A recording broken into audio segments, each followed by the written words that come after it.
No, you stay there. Okay, now, don't give me bad reviews. I was just, within 30 minutes, knew that I had to do this. So all this is new to me. But we are talking this morning about the art of listening. You know, the world has become very decisive and divided. But when we take a minute to take the first step and respectively hear and listen to each other, we see there is more common between folks and shared purposes. And it kind of reminds me of, I don't know if anyone is a Billy Joel fan, but Billy Joel was one of the first rock musicians invited in the 80s to Russia. And he said in an interview that these people aren't our enemies. They're good people and friends. So the communication, and especially what Kenny said, is very important in our world today. Listening, you know that, can be more powerful than just talking. And like I've always said, we have one what and two what on our head. We have two and one. Well, we like to talk twice as much as we listen. So hopefully you will get something out of these fabulous panelists. And accepting other persons, even if their ideals are offensive, can open the door to great communication and good dialogue. I was very fortunate to be in the vice chair position at NAR on the Professional Standards Committee when the very decisive and standard of practice 10.5 was introduced. And so we had dialogue with those that were very well against this new standard of practice, but we did not shun them. We opened the doors. And I can't tell you if it was because of COVID, I think we had 27 to 35 different Zoom meetings listening to others who were very much against the new policy. So I do want to introduce our first panelist, Natalie Davis. She is from Colorado, Greenwood Village, Colorado. She is your 2022 NAR Member Services Liaison. And I do believe I've attended a few of your classes. And she's very well posed and does an excellent job. Martha Hilton with Fathom Realty from West Virginia and the Greenbrier Valley Board. And then my very special friend Angela Mayfield from the Kanawha Valley Board, Better Homes and Gardens. And these will be your panelists today on the subject of the art of listening. So I'm going to start off with a few questions, and then I'm going to open the floor up to your questions. And I'm going to start with Natalie.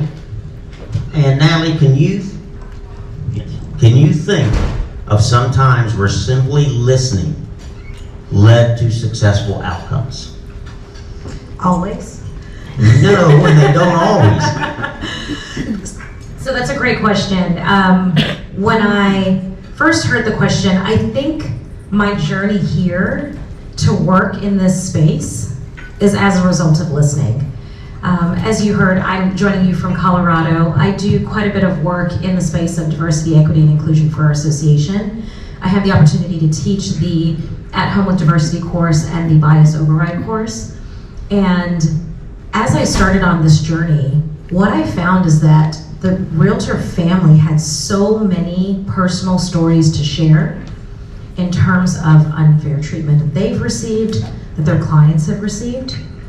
And so what I have found to be really valuable is creating that space that's safe, that people understand that they are okay sharing the story with me. And in turns, their stories typically end up on a platform somewhere. I'm going to share it. Names I omit, but the stories I have absolutely share if they're impactful.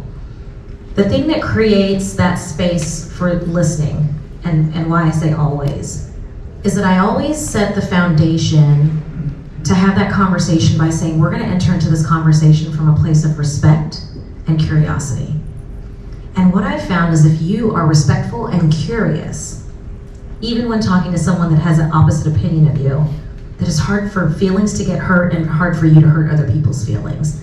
So for me, opening up that opportunity, truly it is, always. If you can create that space to listen and welcome it with curiosity and respect, I think that you can make a difference.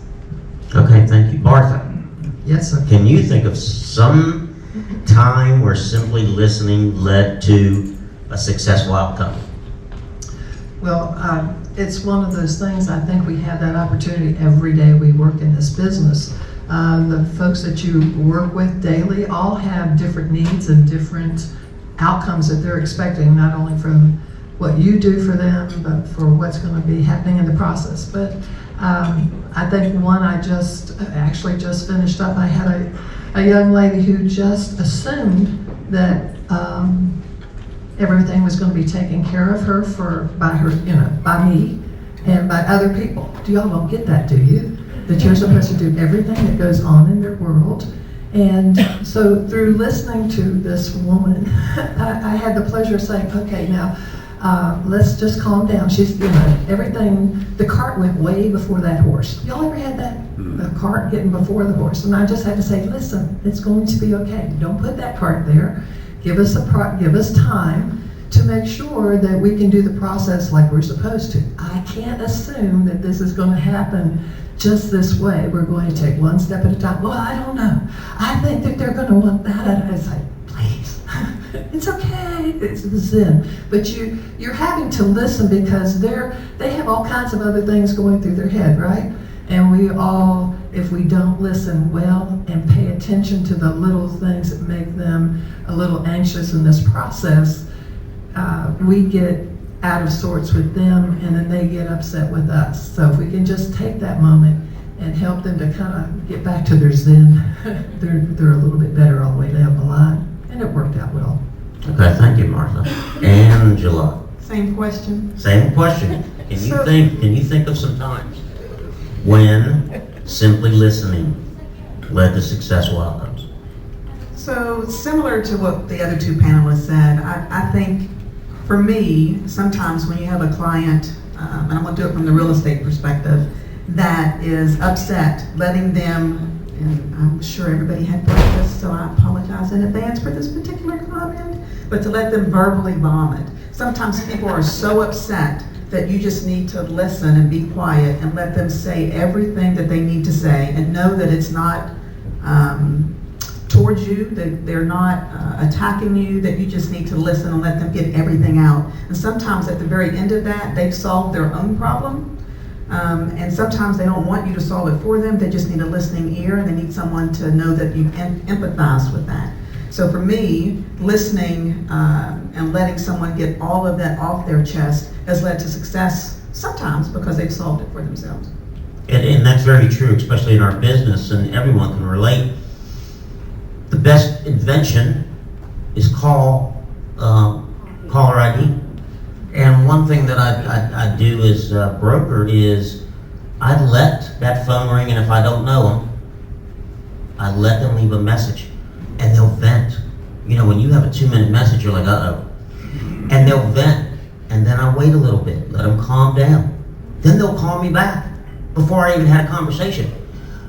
It's all taken care of, thank you. So I've never even talked to the person, and that is a sample of I just listened. And that's exactly what Angela said. Now with that, I'm gonna skip around some of the questions. And I'm gonna go to Natalie. Now I won't ask you all the same question. Now, we had the first one, then we're done. But as we know, 60 to 70%, I really think it's higher than that, of communication is nonverbal. How does that impact your listening? And how do actually I'll say that second question for Martha, but how does nonverbal communication impact you listening? Great question. So in this setting, I'm pretty much parked in this spot. If any of you had the opportunity to watch me present, I am typically very animated. I speak with my hands. I always say that my face has a mind of its own, like I can't control it. It's gonna do what it wants to do. So if you say something and my facial expressions don't align with what I'm saying, it's because my face has a mind of its own. But the nonverbal side of that, what I have found is that I have to be sensitive and aware of the people that I'm talking to. So in a one-on-one situation, I'm also from the South, so I'm joining you guys from Colorado, but I grew up in Texas. But I speak like I'm from the city, right? So it's always fast-paced, very animated, and I'm moving all the time. I have to slow that down because sometimes that will overwhelm people. And then you create this level of distrust, right? You can't trust this lady that has the flaring arms and she's speaking fast. She must be selling me something that I don't want to purchase. So I want to make sure that I'm sensitive to the person that I'm talking to. If I notice that the person that I'm engaging with or the people that I'm engaging with are more relaxed, or they speak at a softer tone, slower pace, I'm gonna match and mirror that. Otherwise, that inconsistency between how I'm speaking or projecting and how they're taking it in is not going to align really well. And regardless of what I'm trying to get across, the message that I'm trying to deliver, the conversation that we're trying to have, there's always playing in the back of your mind, what is she really thinking? What's really going on? So that's something that I'm conscious of and I'm aware of. It naturally happens for me now, just because I know how animated I typically am. I try to hone that in. So from the nonverbal side, I think it impacts absolutely every conversation that we have every day. Should I hold your coffee so you can be more animated? And you'll notice it has no lid on it, and that has come to my attention. I'm not a pro lid person, and someone this week or last week said, "Oh, so you're a pro spill person?" I said, "Oh, well, I wasn't a pro spill person either, so I'll try to control it." Martha, how do in the nonverbal communication, Martha, how does the cues help you, nonverbal cues from someone that you're talking to, help you negotiate? Okay, y'all don't ever see this, right?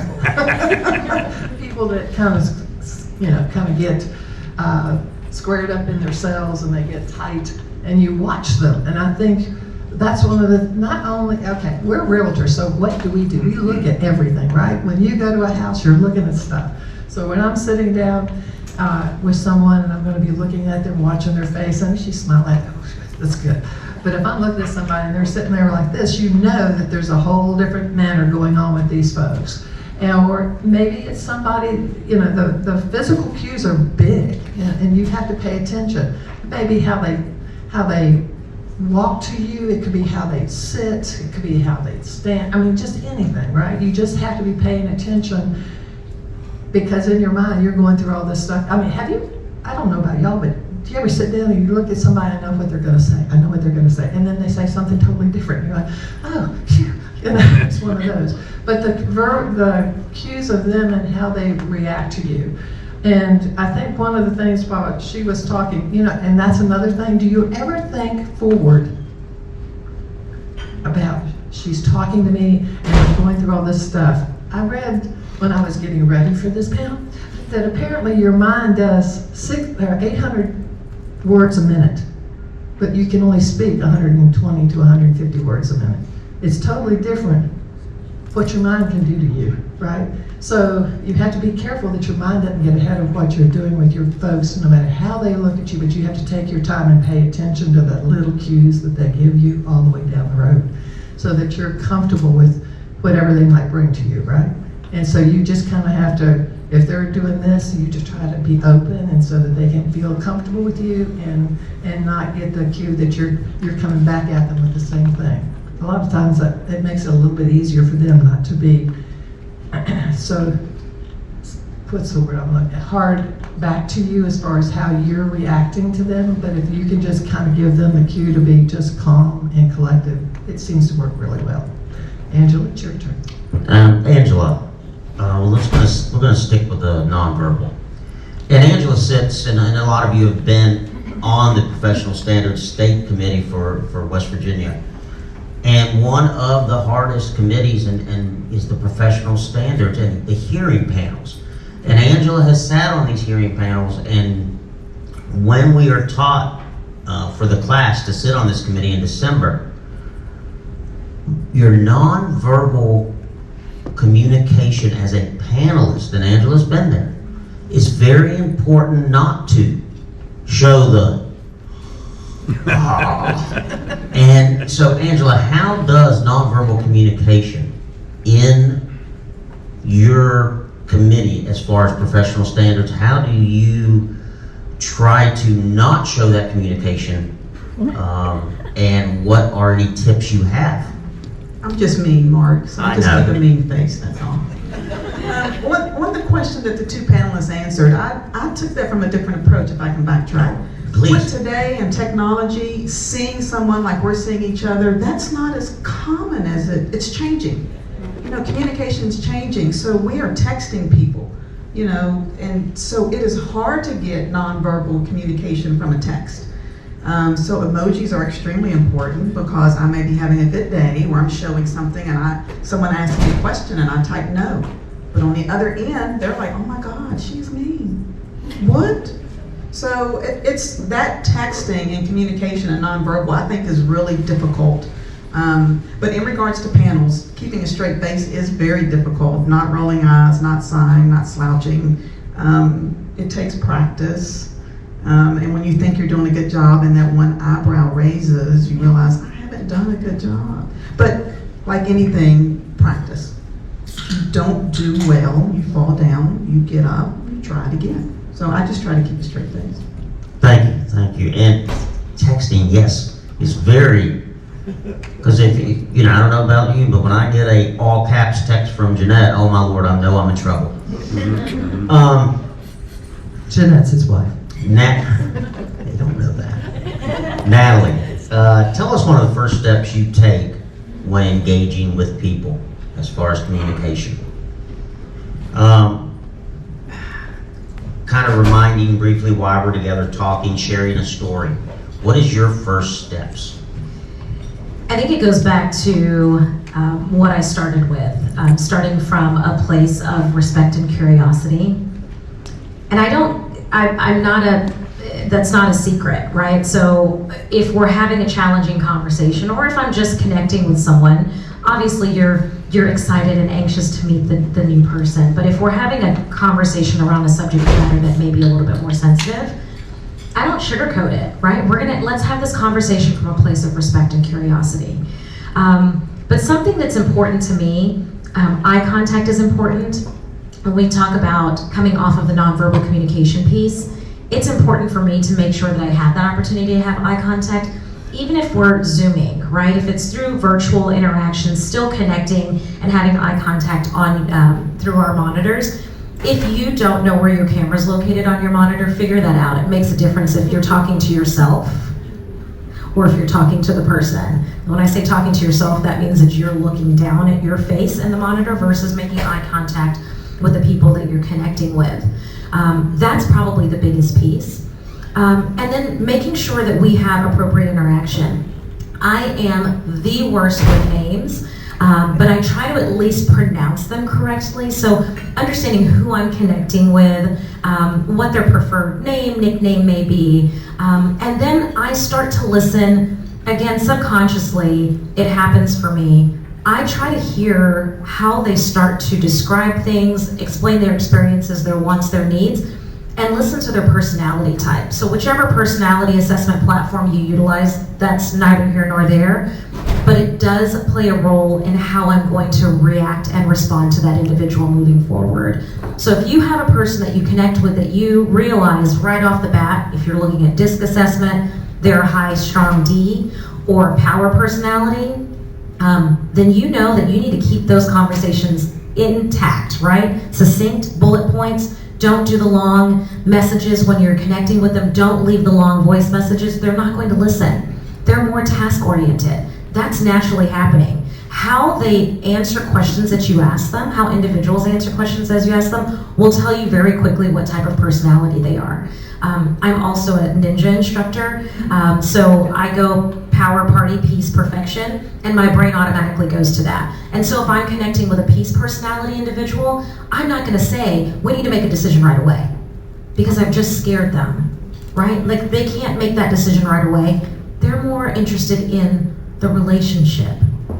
So taking that opportunity to build the relationship before creating the action plan. Versus a power personality, let's get straight to the action plan and then we can build the relationship later if I like you. Sounds good. Now, Is there a follow-up to that question? No. Oh, okay. But I am going to follow up with the crowd. We've asked the panelists some questions: verbal, nonverbal. How do you approach someone? How do you listen? So I'm going to, because I have plenty of questions, but we don't have to do them. I'm sorry, Josh has plenty of questions. But I want to take some from the crowd, and I do see my third mom, Paula, has a question.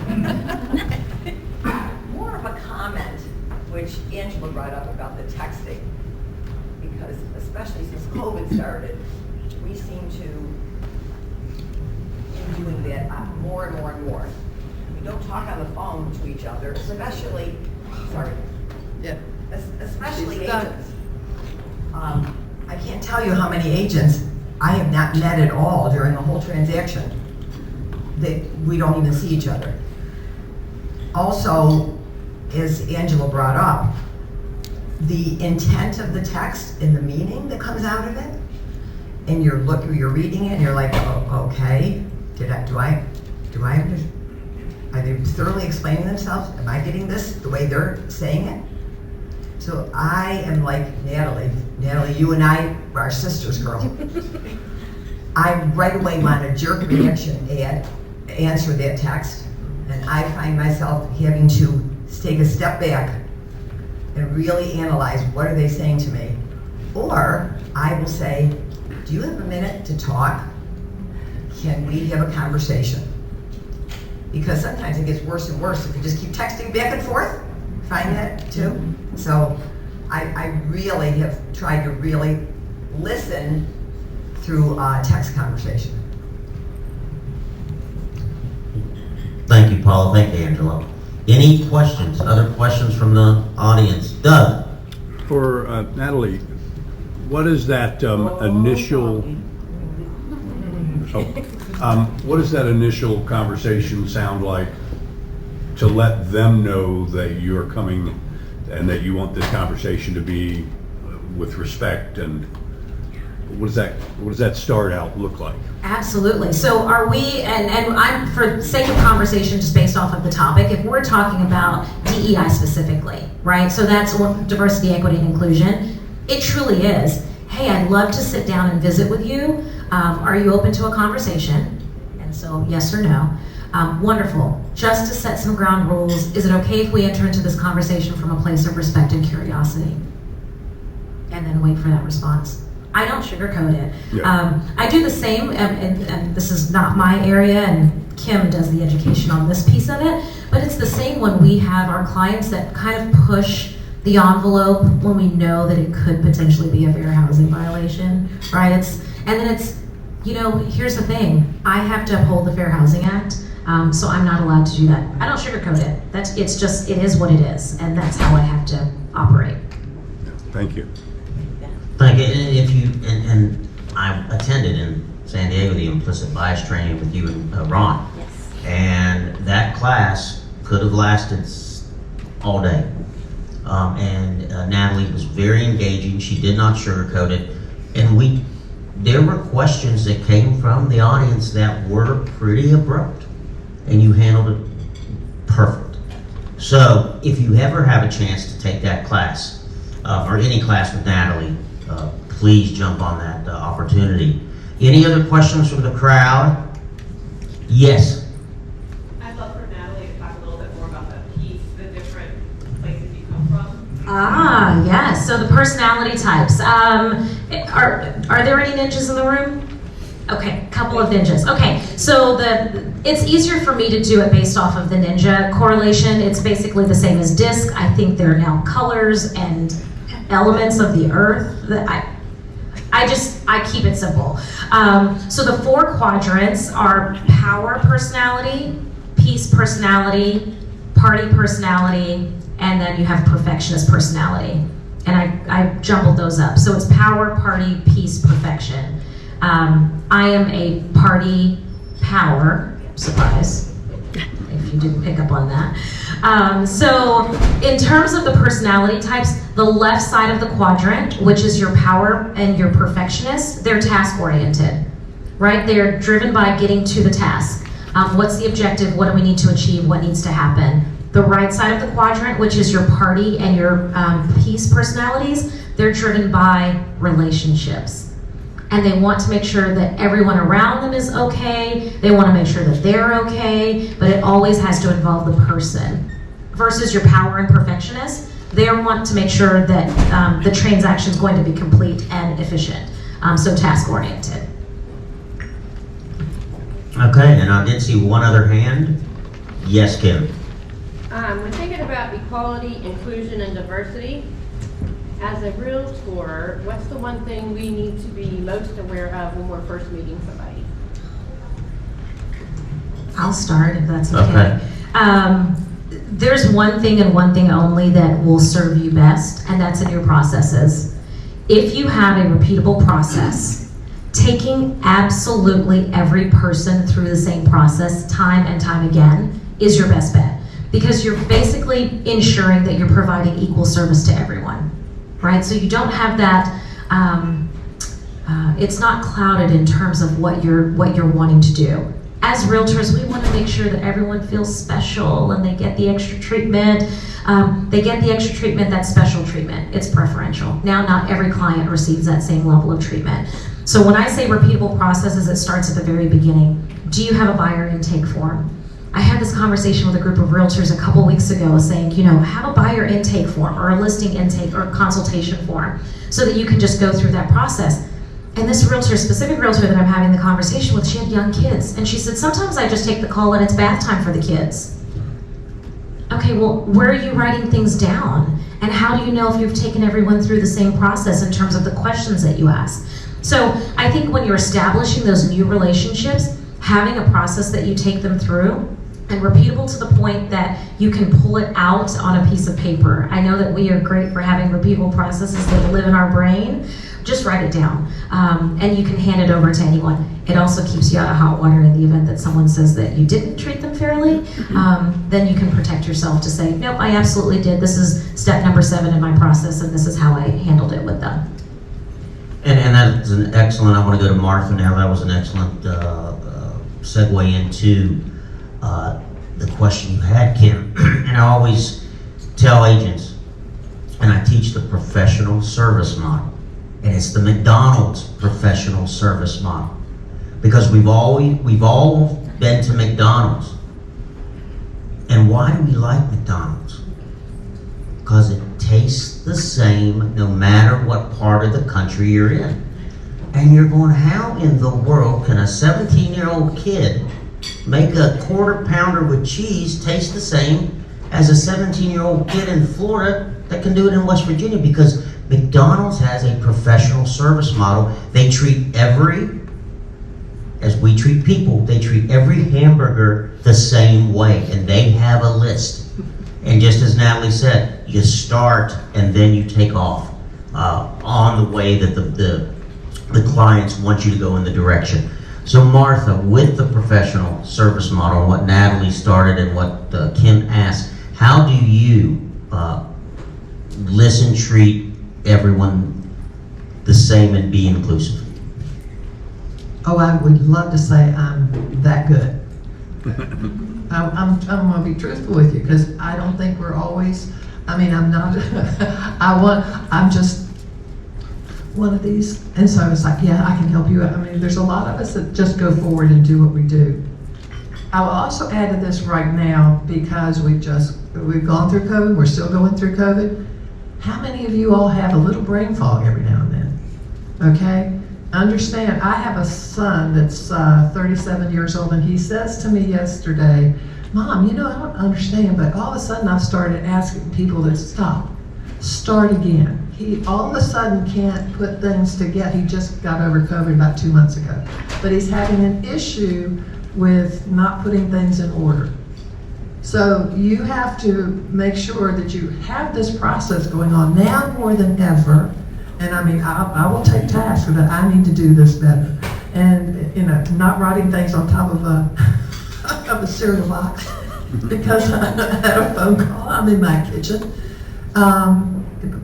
And she's absolutely correct in the fact that these are things we need to do in order to make sure we're more professional. And I learn every day, and I step back and say, thank you for the correction, and I do what I need to do and put processes into place that I need to do for myself, for my agents, for my clients. And I think that's important for all of us. We all, every now and then, need to have this come to Jesus moment kind of thing that we need to say, oh, okay, I understand. So, processes, typically I have a way to go through it, but I don't always follow through every time. And that's honesty and beautiful, what you said. Now, Angela, can you share your processes with the crowd? You don't want to? Listen, it's a long, I have a process. Those who know me know I have one. We'll be here all day. Okay, that's a bad question, Question, Angela. let me know.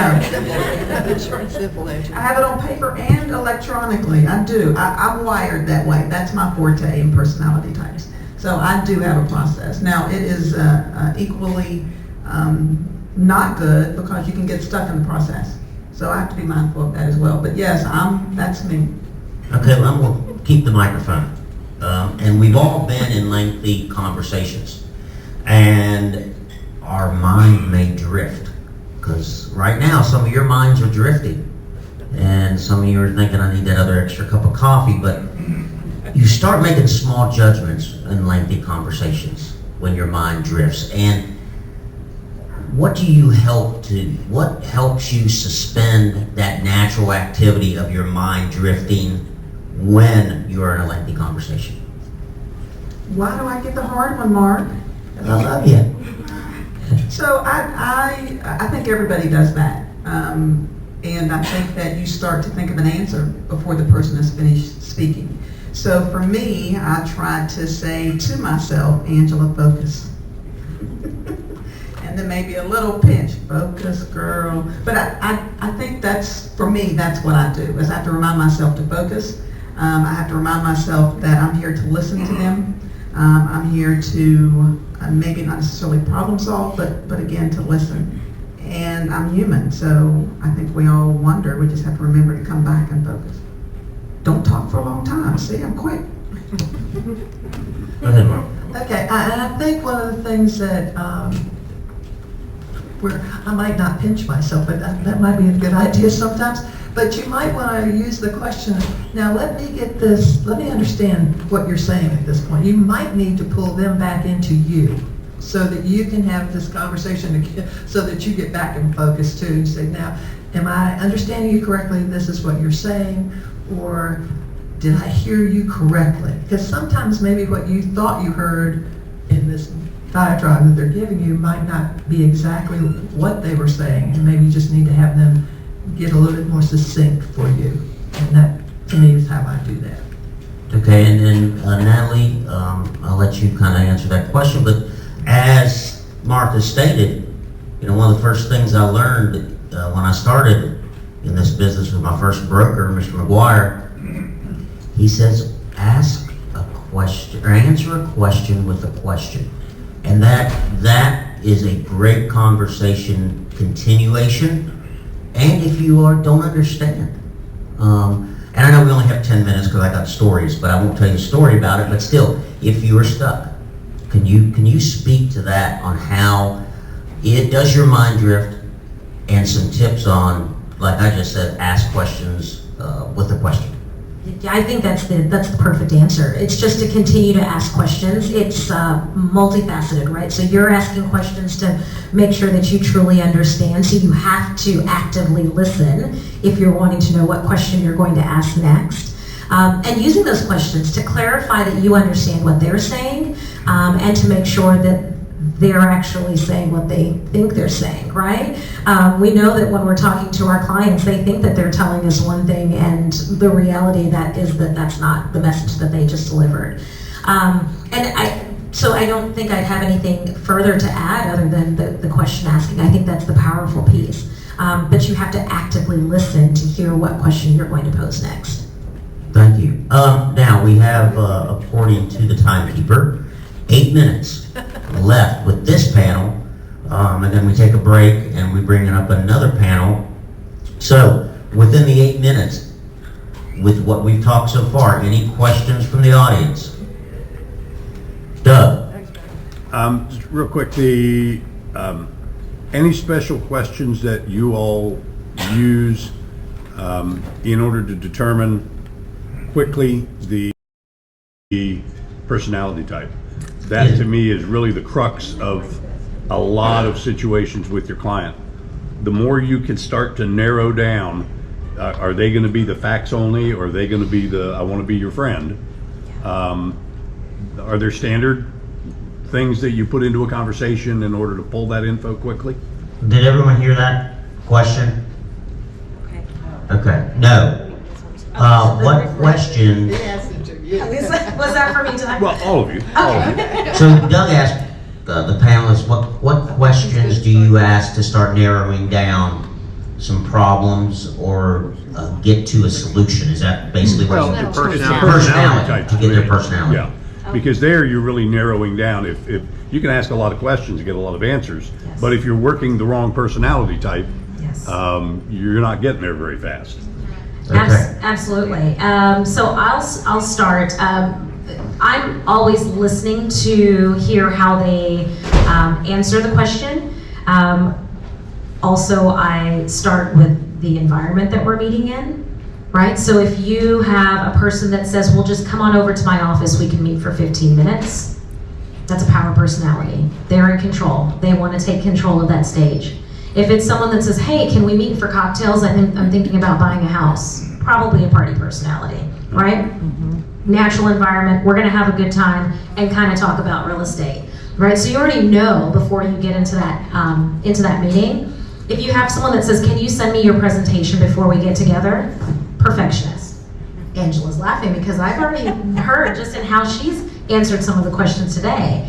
You realize very quickly, like, okay, so this person wants my presentation. I need to make sure that I stick to the facts and make sure that you give them all of the details, right?